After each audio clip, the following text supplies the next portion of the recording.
নমস্কার বন্ধুরা, আমি আবার চলে এসেছি নতুন রেসিপি নিয়ে। আজকে রান্নার রেসিপি গাজর আলু পনির কোপ্তা। প্রথমে কড়াতে জল দেবো 2 কাপ, 1 চামচ গোলমরিচ গুঁড়ো, 1 চামচ জিরে গুঁড়ো, স্বাদ মতো লবণ দিয়ে তারপর আলু আর গাজর সেদ্ধ করে নেব। সেদ্ধ হয়ে গেলে ওর উপর চাট মশলা ছড়িয়ে দেবো। তারপর সাদা তেল দিয়ে পনিরগুলো ভেজে রেখে দেবো। তারপর দেবো 1 চামচ কাশ্মীর লাল লঙ্কা, 4 চামচ টক দই মাখিয়ে রেখে দিয়ে দেবো। দেখুন এই যে পনির রেখে দিয়েছি।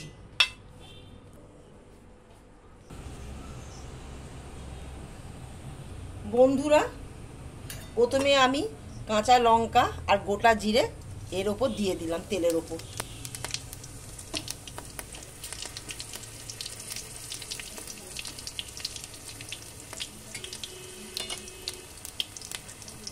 এর ওপর পনির দিয়ে দিলাম।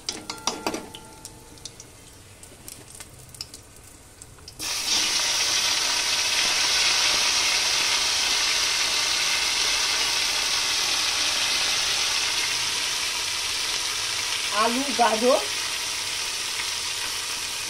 দিয়ে দিলাম।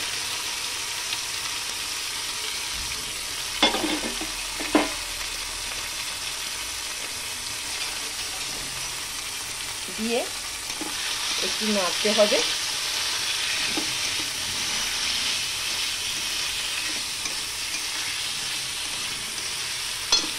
তারপর এই মশলাগুলো করা আছে সেই মশলাটা ঢেলে দিলাম।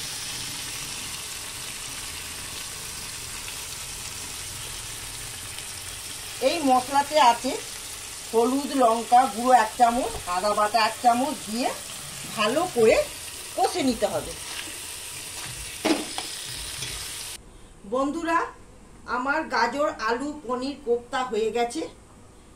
বন্ধুরা, ভিডিওটি ভালো লাগলে লাইক শেয়ার সাবস্ক্রাইব করবেন। টাটা।